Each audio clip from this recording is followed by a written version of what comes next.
किसानों की जो ज़मीन ली जाती है उसके मुआवजे को लेकर लगातार देश भर से खबरें आती रहती हैं, लेकिन आपको ये जानकर हैरानी हो कि दिल्ली में जहाँ से आप फ्लाइट पकड़ते हैं, जिसको डेवलपमेंट का प्रतीक माना जाता है, एयरपोर्ट अथॉरिटी, जहाँ सुंदर बड़ा सा एयरपोर्ट बना हुआ है, जहाँ से पूरी दुनिया भर की फ़्लाइटें जाती है, वहाँ की एक दर्दनाक कहानी सामने आई है। जो विक्टिम है उनकी माने तो 1972 के आसपास इनकी ज़मीनें एक्वायर की गई थी।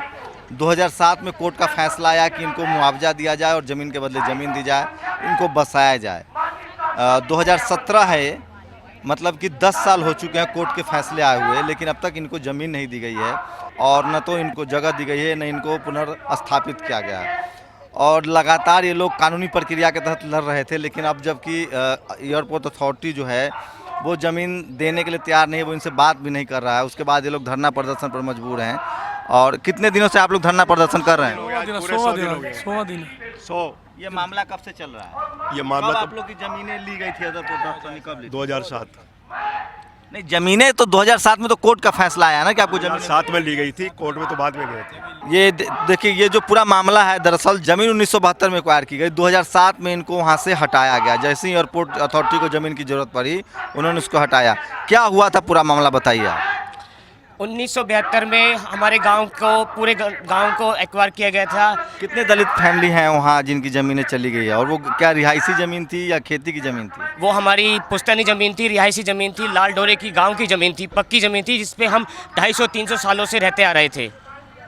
तो क्या हुआ, पूरा मामला बताइए आप। हमारी ज़मीन एक्वायर की गई एयरपोर्ट अथॉरिटी ऑफ इंडिया के द्वारा। पालम एयरपोर्ट बनना था, इंदिरा गांधी इंटरनेशनल एयरपोर्ट बनना था, 1972 में एक्वायर की गई। 1986 में अवार्ड हुआ गांव का। अवार्ड को हम लोगों ने चैलेंज किया। सन 2007 में दिल्ली हाई कोर्ट के पास इन्होंने जाके, एयरपोर्ट अथॉरिटी ऑफ इंडिया ने, मिनिस्ट्री ऑफ सिविल एविएशन ने एक एफिडेविट फाइल किया कि जितने भी गाँव वासी हैं हम इनको ज़मीन के बदले ज़मीन देंगे और इनको वहाँ से पुनर्स्थापित करेंगे, जो कि गाँव रंगपुरी में पूरी 63 एकड़ ज़मीन उन्होंने हमारे लिए डेवलपमेंट के लिए रखी हुई है। तो अब क्या हुआ, आप क्यों नहीं ज़मीन दे रहे हैं? वो बोलते हैं कि आपके पास, हमने सर्वे किया था, आपके पास दस्तावेज नहीं थे, इसलिए हम आपको ज़मीन नहीं दे रहे हैं। लेकिन हमारे पास पूरा दस्तावेज है। वो बोलते हैं हमने सर्वे किया है। उन्होंने कोई सर्वे नहीं किया, अपने ऑफिस में बैठ के सिर्फ और सिर्फ धांधलेबाजी की है। बिल्डरों के साथ मिल के पैसा खा के इन्होंने हमारे फाइलें रोकी है और हमसे डिमांड की थी 1 प्लॉट 1 करोड़ रुपये लेकर आइए। बिल्डरों के द्वारा हमारे पास भेजे गए बिल्डर, दलाल भेजे गए कि 1 करोड़ 1 बिल्डर 1 प्लॉट के दिए जाएंगे, इनको ज़मीन दे देंगे। जो एयरपोर्ट अथॉरिटी ने आपकी ज़मीन हायर की, बदले में उसने कहा कि हम आपको ज़मीन देंगे। बिल्कुल बिल्कुल ठीक है, लेकिन कोर्ट में भी मामला गया, कोर्ट में उन्होंने लिख के दिया कि ज़मीन देंगे। बिल्कुल। तो जिस समय उन्होंने कोर्ट में दिया, उस समय क्या ये पेपर नहीं है इनके पास, ये सब बातें हुई थी? हाँ, ये बात हुई थी। उन्होंने बोला कि रेवेन्यू अथॉरिटीज़ में इनकी एंट्री इंडिविजुअल नेम से नहीं है, ग्रुप वाइज है। ग्रुप वाइज मीन्स कि अलग अलग जो ग्रुप होते हैं, दलित ग्रुप जो होते हैं, Julaha group, Valmiki group, Jatav group, ऐसे ग्रुप वाइज हम प्लॉट देंगे। हमने उसको चैलेंज किया और इंडिविजुअल डिमांड की। इंडिविजुअल डिमांड मांगते हुए भारत सरकार ने और माननीय उच्च न्यायालय ने हमारे फेवर में डिसीजन दिया 31 मई 2007 को कि जितने भी दलित परिवार हैं उनको इंडिविजुअल अल्टरनेटिव प्लॉट्स दिया जाए। फिर उसके बाद क्या हुआ? उसके बाद इन्होंने ना तो दिल्ली हाई कोर्ट का आदेश माना, हम लोग एलजी साहब से मिले, एलजी साहब ने भी हमारे फेवर में आदेश दिया। आज तक भी 2008 का ऑर्डर है एलजी साहब का, वो ऑर्डर भी इन्होंने आज तक नहीं माना है।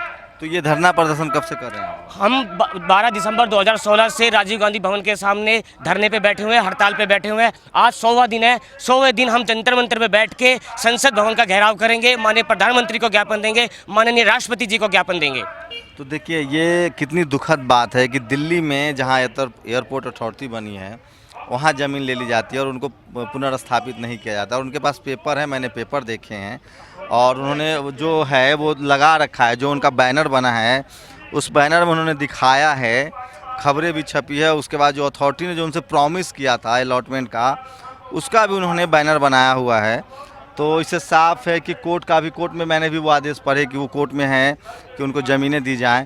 लेकिन ये सोचिए कि दिल्ली में ये हालत है, देश की राजधानी है दिल्ली, और उसमें दलित समाज के लोग हैं, वो विस्थापित हैं और उनको ज़मीन नहीं मिले। क्या नाम है आपका? सुरेश कुमार। तो आपकी कितनी ज़मीन ले ली गई थी? सारी ज़मीन ले ली, दी का है वापस, लेने के बाद वापस कुछ दिया ही नहीं। तो घर की ज़मीन थी आपकी? बिल्कुल घर थे हमारे दादी लाई ज़मीन थी वो, उसको लेके उन्होंने तो अभी अभी आप लोग जमीन ले ली तो अभी आप लोग कहाँ रह रहे हैं?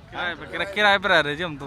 अजी हम किराए पे रह रहे हैं। तो कहाँ आज तक हम किराए पे रह रहे हैं। सभी आदमी जितने गांव के हैं 58 फैमिली आज किराए पे रह रही हैं। क्या है आप लोग की कितनी जमीनें गई हैं? हमारा पूरा गांव को उठा दिया, पूरा घर गया, पूरी जमीन जगह गई हमारी तो। किराए पे पड़े जब से 9-10 साल से। कितने परिवार के लोग किराए पर रहते हैं? कितने परिवार वाले लोग किराए पर रहते हैं? कितने लोग किराए पर रहते हैं? 58 परिवार 58 परिवार किराए पर रह रहे हैं। किराए आज 9 साल हो लिए। 9 साल। तो देखिए ये स्थिति है कि दिल्ली में जो एयरपोर्ट अथॉरिटी है, जो आप बड़ी बड़ी जहाज़ें चलती हैं, जहाँ से आप निकलते हैं, वहाँ दलित समाज के लोगों की ज़मीन ले ली गई। 2007 में उस पर कब्जा भी हो गया और बात हुई थी कि पुनर्स्थापित करेंगे, अलग से ज़मीन देंगे, घर देंगे, वो नहीं मिल रहा है। आप सब लोग कब से किराए पर रह रहे हैं? 2007 जब से वहाँ से उजाड़ा गया है उस समय से ही कोई किराए पर रह रहा है, कोई किसी रिश्तेदार के यहाँ रह रहा है, कोई झोपड़ी डाल के, कोई वैसे ही रह रहा है। इस तरह मतलब अपना गुजारा कर रहे हैं। रिश्तेदारियाँ ख़त्म हो गई हैं, कोई उस गांव का नाम सुन करके रिश्तेदारी नहीं करता। बच्चों की पढ़ाई लिखाई सब खत्म हो चुकी है। और अब जो ये आते हैं, कोई नजफगढ़ से आता है, कोई जमुना पार से आता है, कोई कहीं से आता है। सब कितने परिवार प्रभावित हैं? वो तो ये इस समय 58 परिवार है। 122 परिवार को देनी था, जिसमें 63 परिवारों को पहले दे चुके थे वो, और 59 परिवारों को इन्होंने दी नहीं थी जमीन। कितने परिवार प्रभावित हैं? 58 परिवार। वो सब के सब किराए पर रह रहे हैं? हाँ, मतलब कहीं किराए पे रह रहे हैं या जहाँ पे कोई जगह मिल गई झुग्गी झोपड़ी डाल के रह रहे हैं या किसी जब रिश्तेदार। वोट के समय नेता आते हैं तो आप लोगों ने ये बातें नहीं उठाई? सबको मालूम है, सबसे बात हुई है, सब आकर के आश्वासन दे जाते हैं। और आप तो खुद भी जानते हैं क्योंकि आप भी एक सामाजिक ही हैं। कहाँ मिलता है? 100 दिन हो गए आज इनको धरना प्रदर्शन करते हुए, भूख हड़ताल भी किया। क्या मांग क्या आप लोग? वही है, जमीन के बदले जमीन। कोई मुआवजा मिला था? कोई कैश वैश कुछ किसी भी नहीं, कुछ भी नहीं, कोई भी आपकी मुआवजा। जमीन ले ली गई? हाँ, बस ज़मीन ले ली गई, जबकि गवर्नमेंट ने शायद अलर्ट भी कर दिया। और सबसे बड़ी दुख की बात यह है कि हम लोग अभी साइबर युग में जी रहे हैं, इंटरनेट का ज़माना है। उसके बाद भी 100 दिन हो चुका है पर कोई रिस्पांस नहीं मिला। क्या यही हमारी आज़ादी है? कोई मिलने भी नहीं आ रहा, कोई पूछ नहीं रहा है। पड़े हो तो पड़े रहने दो, कोई दिक्कत नहीं है उन्हें। 100 दिन से हम लोग बैठते हुए आ रहे, फिर आज हम हार करके जंतर मंतर पे आए हुए हैं। तो क्या रिस्पांस, मतलब क्या, जैसे जो ज़मीन आपकी ली गई, कोई मुआवजा नहीं मिला, पुनर्स्थापित नहीं किया गया आप लोग को, आप लोग विस्थापित है, किराए पर रहने के लिए मजबूर हैं, तो अब क्या चाहते हैं?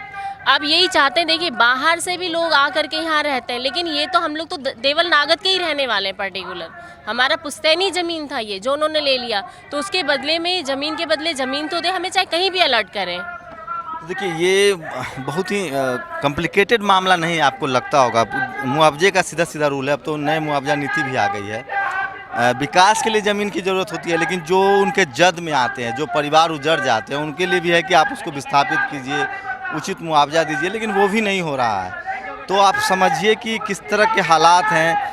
देश की राजधानी दिल्ली, जहाँ इस तरह के हालात हैं कि दलित कम्युनिटी के लोगों की ज़मीन ले ली जाती है और कोई मीडिया में कभी चर्चा नहीं होती है इस तरह की। 100 दिन से ये लोग धरने पर बैठे थे, आज जंतर मंतर पर आने को मजबूर हुए। इससे साफ लग रहा है कि इस देश में अभी भी वंचित तबके के लोगों को न्याय मिलना बहुत ही मुश्किल है।